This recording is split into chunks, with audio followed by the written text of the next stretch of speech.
2013, my family and I moved into an old house in the countryside of Merced, California. Before we moved in, the previous owner told us that their grandpa died in the house and even showed us the room that he died in, but they assured us that everything was okay and that he had not experienced anything ever since he passed away. Going by their word, my parents willingly rented the house for our family. The house was old but sat on an acre of land, which made it perfect for my parents to start their farming business. When we first moved in, my parents agreed to take the room where the grandpa died and let me and my siblings sleep in the other rooms. However, that didn't work out because my father was a shaman and would always see things and get paranoid, so he refused to sleep in the room that the grandpa died in. My older sister and I were brave enough to take over that room and told my parents that they could take the master bedroom instead. A little detail about the room where the grandpa died in wasn't by the other bedrooms. It was located at the end of the house, opposite from all the other bedrooms.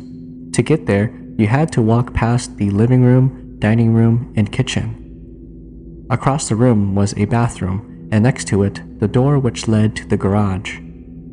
The first few weeks in the house was quiet and peaceful. We didn't experience anything and were having the best time of our lives. It wasn't long until things began to take a turn. My sister's boyfriend was visiting her for the weekend and would spend the nights at our house. My sister and I would sleep in the living room and allow him to sleep in our room. He only slept one night in our room when he asked if he could sleep in the living room instead the next day. My sister agreed, so she and I went back to sleep in our room the next day while he slept in the living room. A few weeks later, my sister finally asked him why he wanted to sleep in the living room instead. He finally told her and admitted that he saw something in the room at night and didn't want to tell us because he didn't want us to be scared. He told us that while he was sleeping, he heard something rocking the bed and looked up to see what it was. He looked at the mirror that hung straight across the bed and saw what looked like a boy or a man rocking the bed.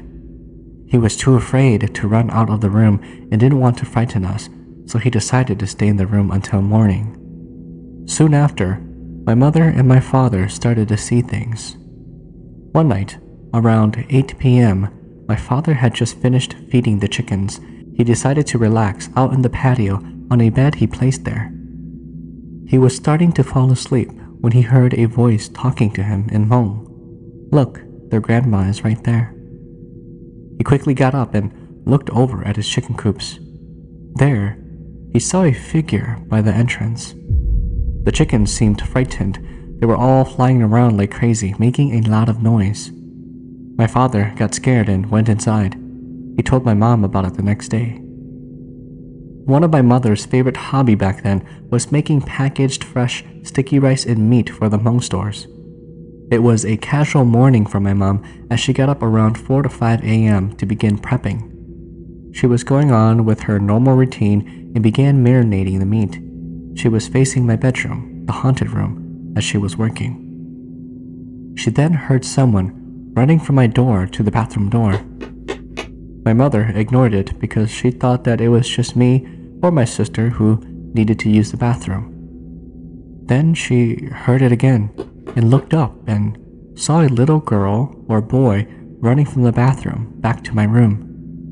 She knew it wasn't human because it looked just like a panzong and ran faster than a human kid. We had no young children sleeping over that day. Following that, my father began to have nightmares.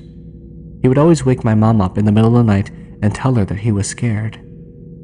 My father told us that one time he woke up in the middle of the night and saw a man and a lady in the closet dressed up in dead clothes. After that, he would always leave the lights on and refused to turn them off when he goes to sleep. As time went on, my sisters began to experience things. My sister Pa, who slept in the room next door to my parents, started getting sleep paralysis. One night, I was sleeping alone in my room because my sister's boyfriend visited again, so they slept in the living room watching movies that night. It was around 1 a.m. when Pa ran to my room and begged me to go sleep with her.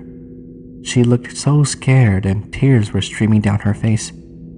I was too tired, so I just kept questioning why she wanted me to sleep with her, but she was too scared to tell me. My sister and her boyfriend were still up watching movies when they heard Pa crying and came to check. Pa finally told us that she got sat on but didn't tell us the full story. We all walked over to my parents' room and my mom opened the door. Pa was still crying and told my mom that she heard someone walking to her door. Then it opened her door. It was a black figure which looked like a man slowly walking over to her, and before she knew it, she couldn't move. The figure was sitting on her and whispered something in her ear in Hmong. The spirit threatened her that it will never leave her alone. Pa refused to sleep in that room for a few weeks and slept with my parents. My dad also made her put on a Hmong rattle, jianeng, around her neck, which he made and hung a foot of a crow, red strings, and other stuff believed to scare away spirits on it. My sister, who slept with me, started getting sleep paralysis too. She would tell me that every now and then she would get sat on, even with me sleeping next to her. She would then try waking me up and try calling me, but wasn't able to move. One evening, as she was taking a nap alone in the room, she heard someone walk over to her, crawl on the bed, sleep next to her, and put its arms on her. She then heard it whisper the name of a friend that recently passed away. My mom was starting to get worried about everything, so she asked one of our aunts to come and bless the place. After my aunt finished, she told us that there are spirits in our house that refuse to leave, one including the grandpa that died in my room. Also, for my sisters, their friend who recently passed away has been visiting them for some time. We burnt some paper money for all the spirits, wishing for them to leave us alone. A few months passed. The owner told us that he was gonna sell the house and asked if we wanted to buy it. My mom refused because of all the experiences we had there, so we just moved out. We don't know how many people died in that house, but we're sure that it was more than just the grandpa that died in the room. We also don't know who bought the house, but what I'm curious about is if they're also experiencing things. I consider myself a lucky one because I never personally experienced anything in that house, although to this day, I still have dreams about that house from time to time, and these weren't exactly the best dreams. Whenever someone speaks of that house or the experiences there, it still gives me the chills.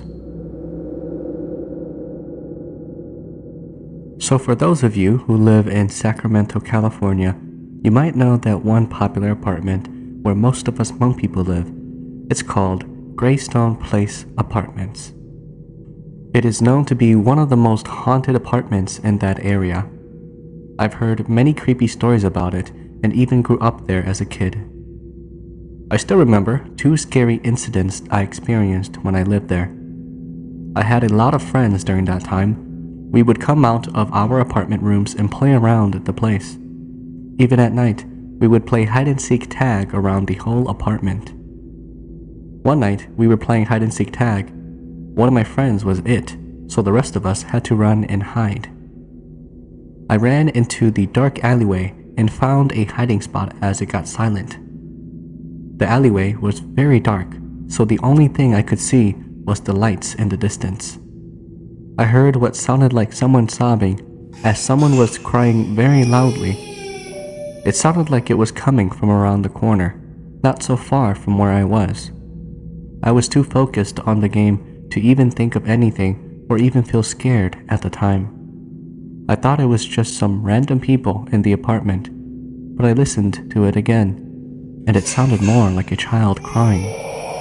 I took up my phone and turned on the flashlight as I slowly made my way to where the crying was coming from. But when I got there and shined my light, there was nothing, and the crying stopped. Just then, I heard about 3 people running into the alley, so I hid in that dark corner. It sounded like they were getting chased by the seeker. That was when I felt a small hand on my back. Immediately, I came to my senses and ran out of there, not even looking back to see who it was. I ran out of the alley to one of the apartment rooms near the front. I ran into one of the bushes and hid. The bush was long, so it could hide at least 4 people. I stayed there for about 12 minutes before I heard the leaves moving next to me.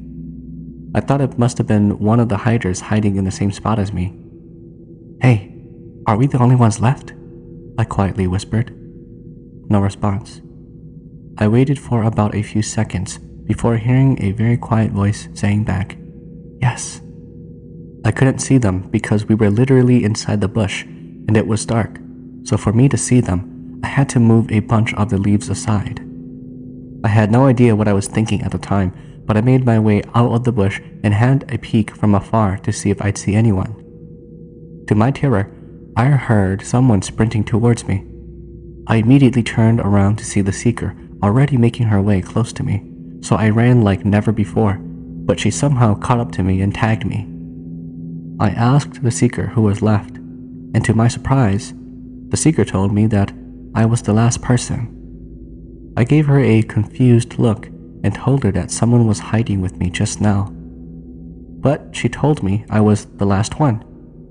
As we made our way back to where we started the game, everyone was already there. I asked them if anybody new was playing with us, and they all said no. I was very confused, but I just kept it to myself since I knew for sure they wouldn't believe me even if I told them. Another creepy part of the apartment is the field where everyone parks their cars. I've heard that many kids have died there in the past. My apartment room was next to the field, so if I looked outside of my window, I got a good view of the field. From what I experienced, some nights, if you stay up late or wake up in the middle of the night, you can hear kids playing and screaming outside where the field is.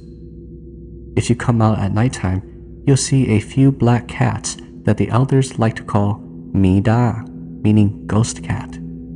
My friend and I were naughty at the time, so we would like to follow one of them around and chase it. I don't know about now, but before, that apartment used to have a lot of scary stories, especially inside the apartment rooms. I've only experienced a few scary incidents, but I moved out in 2018. That place was pretty fun. Even now, there are still Hmong people living there. Most of my friends left before I did. I've made a lot of good memories too. I do miss that place a lot, and hopefully, I'll get to visit it again someday. My boyfriend of 1 year at the time and I booked a trip to California in summer of 2019. We planned to visit LA, make our way to Fresno, Sacramento, and then end our trip in San Francisco. A little background on me: I'm from Minnesota, and his family practices shamanism. I do not have any crazy spiritual experiences or inclinations. This particular nightmare happened in an old shabby motel we booked in LA. My boyfriend was in charge of our itinerary since he was originally from California but had failed to pre-book us a hotel in advance. When we arrived in LA, we had to drive around looking for a place to stay. Luckily, we found a very old and cheap motel on the sketchy south side of LA. When we entered our room, it felt weird and eerie, but because we were on vacation and it was our first day in California, I did not want to think too much about it. That night in the motel, I had a dream like I never had before. In the dream, a little girl around 8 to 9 years old came to me. She had dirty blonde hair and looked like she was neglected her whole life, very skinny and dirty. You could clearly see patches of dirt on her porcelain skin. The little girl looked at me, and without saying anything, the dream shifted. The scene changed from the motel room into an old, dirty, and dark bedroom. I scanned the room, and I could see the same little girl at the corner of the room chained up to the bed. In that moment, I realized I was seeing her life story, and started thinking to myself if she was dead. A man entered the room. Somehow, I just knew it was her father, and I watched as he abused her. It felt like watching a horror film, and I couldn't do anything. After her father left, the mother came in with a tray of food, and with disgust on her face, threatened the little girl for seducing her father. In fear, the little girl picked up the fork from the tray of food and tried to defend herself. Right at that moment, my physical perspective of the scene had switched, and instead of watching from the side of the room, I was now in the little girl's body, holding the fork in front of me. Her fears were now mine. I was afraid for my life. The mother grinned as if to belittle me and picked up my knife from the opposite side of the corner. As she walked back toward me, I started screaming because I could see the knife coming closer and closer. Right when I was about to get stabbed, my boyfriend woke me up from my sleep. I woke up in terror and was a bit dazed. He told me I had a nightmare and was screaming very loudly in my sleep. It was about 3 a.m. in the morning, so I told him I was scared and that I would tell him about my dream when the sun came up. In the morning, we gathered our things and left, stating before checking out that we were going to the store. I don't know if it was just a nightmare or if the girl was really a spirit trying to connect with me. I'm also not sure how the story connects to the motel room or if she was a spirit just passing by or from the surrounding areas. But I do know that I've never experienced such a vivid and surreal dream like that before or have ever screamed in my sleep. I had nightmares before, but they consist of the typical banzong and are usually pretty short and ends with me waking up by myself. In the outskirts of Fresno, California, in a small town of Fremont, lies a body of water called Millerton Lake. This lake is connected by rivers and streams identified as the San Joaquin River. As this river flows south, it passes through another nearby lake called Lost Lake. Millerton Lake is known to be man-built as a reservoir and is rumored to be constructed over an old cemetery. On the other hand, Lost Lake has numerous rumors of just being creepy. Lost Lake has many ghost stories, too many, that if anyone ever lived in the Fresno area at one time or another, they are bound to hear some of those stories.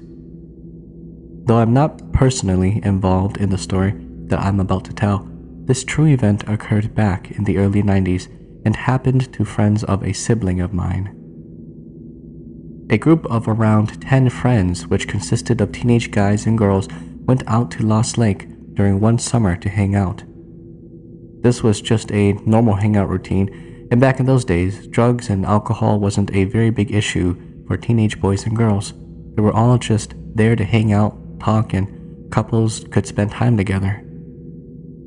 They all stayed close to each other, especially because everyone knew of the lake's reputation. However, as it got closer to midnight, a young Hmong lady came towards the group from the direction of the lake.